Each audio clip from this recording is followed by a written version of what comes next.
June 4 దగ్గరికి వచ్చేస్తూ ఉంది.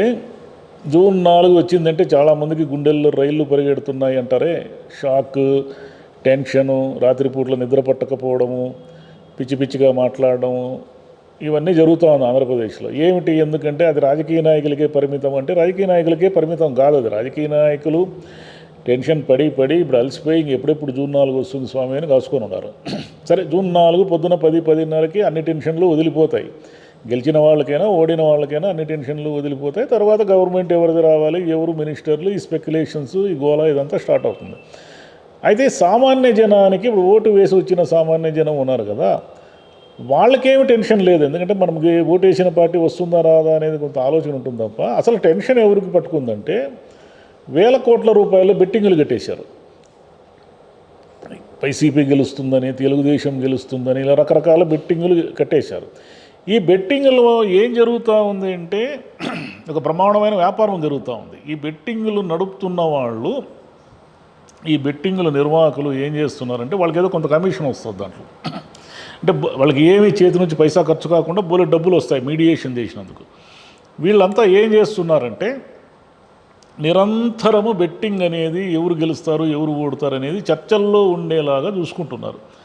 ఎట్లా అంటారా, మొదట ఎలక్షన్ అయిపోయిన వెంటనే మనకు వచ్చిన టాక్ ఏమిటంటే కూటమి ఏదో బలంగా గాలి వీస్తూ ఉంది, కూటమి హవా ఉంది, కూటమి వైపు ఎడ్జ్ ఉంది అన్నట్టుగా మొదటి కొద్ది రోజులు వచ్చింది. ఆ కొద్ది రోజులు భారీగా తెలుగుదేశం వాళ్ళు పందాలు వేశారు. మీరు రూపాయి ఇస్తే 2 రూపాయలు వేస్తామనే లెవెల్లో పందాలు కట్టారు. వైసీపీ వాళ్ళు కొంచెం ఆత్మరక్షణలో పడినట్టు అనిపించింది. ఎందుకంటే మాకు ఏదో ఒక 90 సీట్లు వచ్చేసి మేము గవర్నమెంట్ ఫామ్ చేస్తాము అన్నట్టుగా మాట్లాడారు. తర్వాత జగన్ గారు ఐపాక్ టీంలో మాట్లాడుతూ మనం ఈసారి స్వీప్ చేయబోతున్నాము, 151 కాదు అందుకంటే ఎక్కువే గెలవబోతున్నామని చెప్పారు. ఆయన ఎప్పుడైతే ఆ మాట చెప్పాడో ఉన్నట్టుండి టీడీపీ శ్రేణులు ఆత్మరక్షణలో పడిపోయాయి. తర్వాత టీడీపీ శ్రేణులు, మీరు ఎవరైనా బాగా గమనించండి, టీడీపీ శ్రేణుల్లో ఎవరూ పెద్దగా దాన్ని అటాక్ చేసినట్టు కానీ జగన్ని విమర్శిస్తున్నట్టు కానీ ఏం కనపడలేదు. చంద్రబాబు నాయుడు గారు ఎవరో ఒకరు మాట్లాడతారు అనుకున్నారు. ఎవరు పెద్దగా ఎవరు మాట్లాడిన దాఖలాలు లేవు. వైసీపీ శ్రేణులు ఏమైపోయినాయంటే అత్యుత్సాహంతో జగన్ ఈ మాట చెప్తున్నాడంటే ఆయన దగ్గర ఏదో పక్క ఇన్ఫర్మేషన్ ఉంది, ఏదో పక్క నియోజకవర్గాల వారీగా ఆయన దగ్గర రిపోర్ట్స్ ఉన్నాయి, ఇవన్నీ ఉన్నాయి కాబట్టి ఆయన ఈ మాట చెప్తున్నాడని మళ్ళీ వైసీపీ వాళ్ళు విజృంభించారు. మేమే గెలవబోతున్నాం అని. ఇది అయిపోయిన తర్వాత జగన్ గారు లండన్ వెళ్ళిపోయారు. చంద్రబాబు నాయుడు గారు కానీ లోకేష్ గారు కానీ ఎవరు కూడా పెద్దగా సీన్లో లేరు. వాళ్ళు ఎవరి పనుల్లో వాళ్ళు ఉన్నారు. ఈ చర్చ ఇలా చచ్చుబడిపోకుండా ఉండడం కోసము మళ్ళీ ఇప్పుడు ఈ బెట్టింగ్ రాయుళ్ళందరూ కూడా మళ్ళీ చర్చలు అయిపోయారు. ఎందుకంటే అయ్యా వైసీపీ గెలుపు అనేది చాలా ఖాయము, అందుకే చంద్రబాబు నాయుడు గారు నోరు మెదపడం లేదు. ఆయన ఎందుకైనా మంచిదని ఇప్పుడు ఒక రకంగా అదృశ్యమైపోయి ఎక్కడో అజ్ఞాతంగా ఉన్నారు. ఎందుకంటే చంద్రబాబు నాయుడు గారు కానీ ఆయన మీడియా కానీ విపరీతమైన హడావుడి చేసి మేము 130 వస్తాం 150 వస్తామని హడావుడి చేసేసేది ఈ పాటికి నిజంగా కూటమి వైపే కనుక అంత బలం ఉంటే, కాబట్టి దీంట్లో ఏదో తేడా కొడుతూ ఉంది కాబట్టి వీళ్ళందరూ మౌనంగా ఉన్నారు అనేది మళ్ళీ వైసీపీ వైపు బెట్టింగులు పెరిగాయి. వైసీపీ వైపు బెట్టింగులు పెరిగిన తర్వాత మళ్ళీ ఏమైంది, మళ్ళీ ఏవో రిపోర్ట్లు వచ్చాయి. ప్రశాంత్ కిషోర్ వీళ్ళు ఏం లేదు సార్, జగన్ ఓడిపోతున్నాడు, అది ఓడిపోతున్నాడు, ఇది ఓడిపోతున్నాడు, ఏవో చర్చలు నడిచాయి.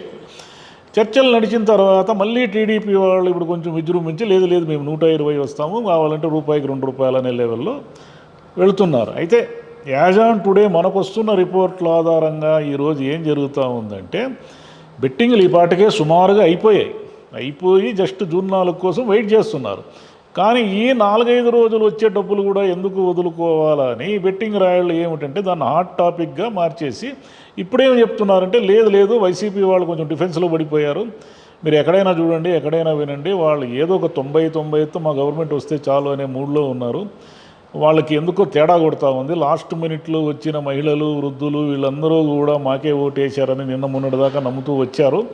కానీ వాళ్ళు లేదు వీళ్ళంతా మహిళలు వచ్చిందంతా చంద్రబాబు నాయుడు గారి పథకాల మీద ఆశతో వచ్చారు. వృద్ధులు వీళ్ళు కూడా 4,000 రూపాయల పెన్షన్ వస్తుంది, అదే 3,000 నుంచి ఒక్కసారి 1,000 రూపాయలు జంప్ అంటే చిన్న విషయం కాదు కదా అనే మూడ్లో ఉన్నారు అని వీళ్ళు అంటున్నారు. కాబట్టి మొత్తంగా ఏం జరుగుతూ ఉందంటే వేలు పెట్టి లక్షలు పెట్టేశారు, ఎకరాలు పెట్టేశారు. జూన్ 4వ తేదీ అనేక మంది డబ్బులు సంపాదించేవాళ్ళు ఉంటారు. పాపర పట్టే వాళ్ళు ఉంటారు. అయితే ఈ మధ్యలో లాభపడేది ఎవరంటే ఈ మీడియేషన్ ద్వారా కమిషన్ తీసుకొని బెట్టింగ్ నడుపుతారే వీళ్ళు ప్రశాంతంగా ఉంటారు. వీళ్ళకి ఎందుకంటే వీళ్ళకి పోయేది ఏమీ లేదు. గెలిచిన వాడు దగ్గర నుంచి కొంత డబ్బు తీసుకుంటారు కమిషన్ రూపంలో, ఓడినవాడు ఎలాగో ఓడిపోతాడు.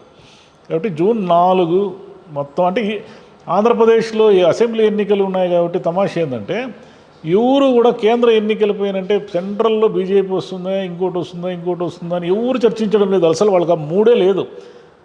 సెంట్రల్లో అంటే కేంద్రంలో ఎవరు వచ్చినా ఎవరు పోయినా అని ఆలోచించే మూడు లేదు. ఇక్కడ ఎవరు వస్తారు, చంద్రబాబు నాయుడు జగన ఎవరో ఒకరు వస్తారు. ఎన్ని సీట్లతో వస్తారు, ఎలా వస్తారు, ఇంకేవో స్పెక్యులేషన్స్, ఊహాగానాలు, అంచనాలు రకరకాలన్నీ కూడా జరుగుతున్నాయి. ఇవన్నిటికీ జూన్ 4 తెరపడుతుంది. Thank you.